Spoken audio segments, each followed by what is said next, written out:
एक गुरु में सभी गुरु होते हैं, और सभी गुरुओं में एक गुरु तत्व होता है, वही मिलेगा।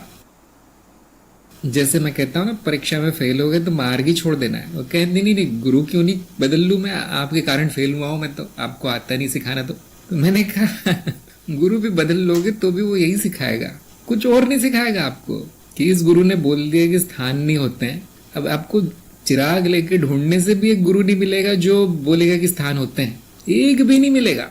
यहाँ तक कि जो पाखंडी होगा वो भी नहीं बोलेगा, वो भी ठीक वही बोलेगा तोते की तरह जो उसके गुरु बोलते आ रहे हैं। तो इसलिए मैं कहता हूँ कि मार्ग ही छोड़ देना है, दूसरे गुरु के पास जाके भी वही दोहराव ही होगा। हाँ, सभी घाटों का पानी पी लीजिए, बड़ा स्वादिष्ट होता है। सभी मार्ग पगडंडियां हैं, सही बात, कोई मार्ग नहीं है, सभी मार्ग पगडंडियां हैं जो ज्ञान मार्ग में ले आती हैं आपको। ऐसा उन मार्ग वालों को बोला जाए तो नाराज हो जाते हैं, इसलिए हम नहीं बोलते। अंत में आपको अंतिम तक आना है, और यही अंतिम है। अगर आप पहले अंतिम पहुंच गए और समझ में नहीं आ रहा ये क्या है, अब तो गुरु ही दुश्मन हो गया है, क्योंकि आपके सारे मान्यताओं को एक झटके में गिरा दिया उसने। तो अब कहीं और ढूंढना अच्छा रहेगा, कुछ दिन इधर उधर भटकना अच्छा रहेगा। क्योंकि होता ऐसा है कि लोग जान जाते हैं कि हाँ, इसके अलावा मेरा कोई उद्धार नहीं होगा कहीं, तो बने रहते हैं। लेकिन फिर प्रगति भी तो नहीं होती उनकी, डांट खाते रहते हैं लेकिन उससे कितनी प्रगति होगी। जैसे कि मैं आपको करीब करीब हर सत्संग में याद दिलाते रहता हूँ कि मेरा एक विशेष उद्देश्य है सिखाने के पीछे, कार्यक्रम चलाने के पीछे या सत्संग चलाने के पीछे।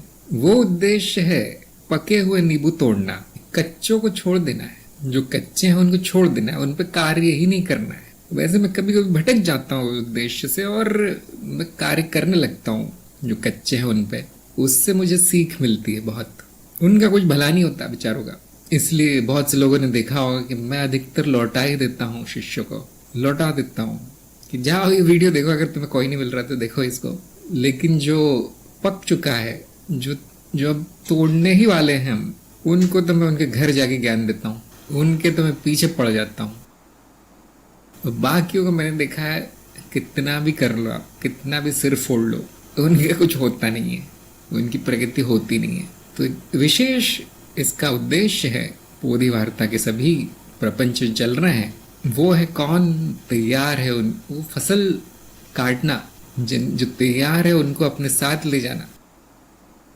जैसे वो ईश्वरपुरी जी ने, जो मेरे गुरु हैं, उन्होंने लिस्ट की एक क्या कहते हैं उदाहरण दिया था, उपमा दी थी लिस्ट की। गुरु लिस्ट लेकर आता है कि ये लोग मेरी लिस्ट में हैं, इनको साथ ले जाना है मुझे, या मान लीजिए ज्ञान देना है उनको मुक्त कर देना है अज्ञान से।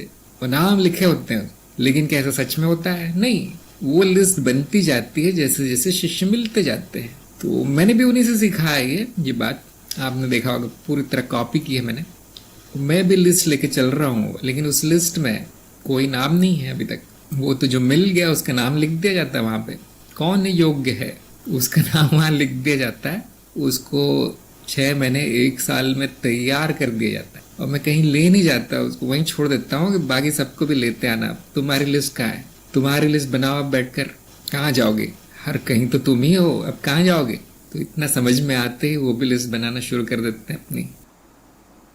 ये खेल चल रहा है, आप लोगों की आंखों के सामने चल रहा है, इसमें कोई ऐसा रहस्य नहीं रखा है मैंने। जैसे बहुत से लोग कहते हैं कि आपको क्या मिलता है सब करके, बहुत खुशी मिलती होगी। वो लोग सोचते हैं खुशी तो दूर की बात है, कभी कभी तो गालियां मिलती है, डंडे मिलते हैं। बहुत कष्ट करके 1-2 लोगों को ज्ञान हो जाता है, मैं देखता हूँ, रोज का मेरा ये अनुभव है। लेकिन क्या मिलता है कि वो लिस्ट खाली होती रहती है, जो सूची में लेकर आए हूं वो खाली हो रही है धीरे धीरे। वो मुझे पता है कब तक करना है कार्य, बहुत कठिन कार्य है, बहुत कठिन। जो लोग कर रहे हैं ज्ञान प्रसार उनको पता ही होगा। जो नए साधक है वो एक भी चीज छोड़ते नहीं है जो परेशान न कर दे आपको, कुछ न कुछ ऐसा करते रहते हैं दिन भर। पर रेत से तेल निकालने जैसा है ज्ञान प्रसार। हाँ वो आपने देखा होगा वीडियो जो बना, आपने देखा होगा सोने की खदानों के वीडियो, कि वो छलनी लेके वो बैठे रहते हैं दिन भर, मिट्टी छानते रहते हैं, कीचड़ छानते रहते हैं, उसमें सोने के एक दो दाने उनको मिल जाते हैं दिन भर में। वैसा ही ज्ञान प्रसार। भेजता हूँ आपके पास कुछ लोगों कुछ अच्छे अच्छे केस आपके पास भेजता हूँ मैं अश्विन के पास। हाँ, ऐसे ही मजे में रहो। अभी आपका वो समय नहीं आया है कि आपको झेलना पड़े। जो अच्छे अच्छे सीधे सीधे साधक आपके पास आ रहे हैं, वैसे मैंने देखा है कि जो गुरु का व्यक्तित्व होता है उसी से खींचे चले आते हैं लोग। और मेरा तो हर चीज टेढ़ी है, मेरी तो हर बात टेढ़ी है, तो वो ऐसे लोग बड़े आकर्षित होते हैं। और जो बड़ा सीधा सीधा शांत भाव से बोल रहे हैं एक ही चीज को, तो उनके पास इस तरह केस आएंगे नहीं।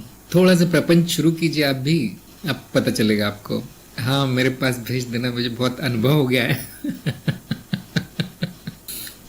जरूर मिलेंगे, सबको मिलेंगे ऐसे लोग। और इससे आपकी साधना और पक्की होगी और आपका ज्ञान और पक्का होगा। अंत में वो जैसे बॉक्सिंग की थैली होती है ना, बॉक्सिंग की थैली पे वो मारता रहता मुक्के, उसके हाथ मजबूत हो जाता, लेकिन वो थैली को कुछ नहीं होता, उसमें तो रेत भरी है। तो ऐसे ही आप कठिन से कठिन केस लीजिए, मैंने देखा है कि उसमें आपकी प्रगति और तेज हो जाएगी। कभी कभी मैंने कहा ना, जानबूझ के मैं ले लेता हूँ ऐसे, उनको कहता हूँ कि अच्छा रुक जाओ मैं करता हूँ कुछ।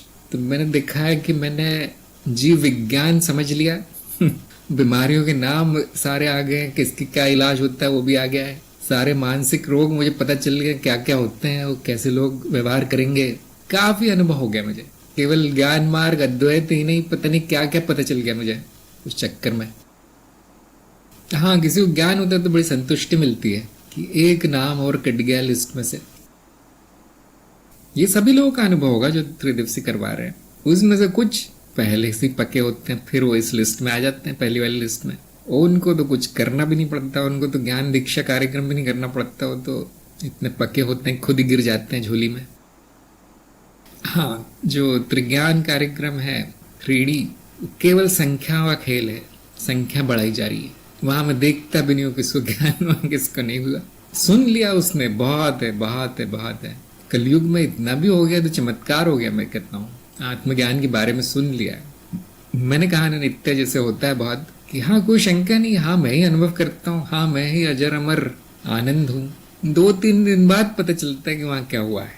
ठीक वही व्यक्ति बोलेगा कि कोई ज्ञान नहीं दिया मुझे, कुछ ज्ञान नहीं हुआ, और मेरा जीवन वैसा का वैसा ही है। जो दुखी आत्मा था वो दुखी आत्मा ही है, जो रोता धोता था वो अभी भी रोता धोता ही है। तो मैंने कहा देखिए अगले जन्म में होगा, ऐसा कुछ झूठ बोलना पड़ता है। फिर मैं तो कुछ हूं ही नहीं, मेरा नाम सूची में कैसे आएगा। तो आप तो कार्यक्रम में है, चलते रही कार्यक्रम में, परीक्षा के पार हो गए तो आ गए सूची में, और क्या। कुछ लोग, मैं जानता हूँ कुछ लोग इसको बहुत गंभीरता से लेने वाले हैं इस बात को। देखिए थोड़ा आधा मजाक है इसमें। आपकी सफलता आपके हाथ में है। अगर आप में ज्ञान मार्ग गुण है तो आपको कौन रोक पाएगा।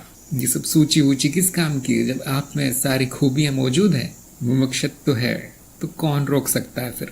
तो ये सब कहानियों किस्सों को इतना गंभीरता से नहीं लेना है। हाँ, थोड़ी सी उनमें जान डालना भी मेरा काम है ना। अगर मैं यहाँ छुप के बैठ जाऊं, कौन क्या कर रहा है पता ही नहीं, तो उनका भी उत्साह कम हो जाता है, मैंने देखा है लोगों का। इसलिए बीच बीच में आके थोड़ी आग लगा देनी पड़ती है। मैं जो भी करता हूँ उसके पीछे कारण होता है, वो कारण बहुत अच्छा होता है। वो कारण है आपकी प्रगति। अगर खलबली मचाने से प्रगति हो रही तो वही मचाई जाएगी फिर।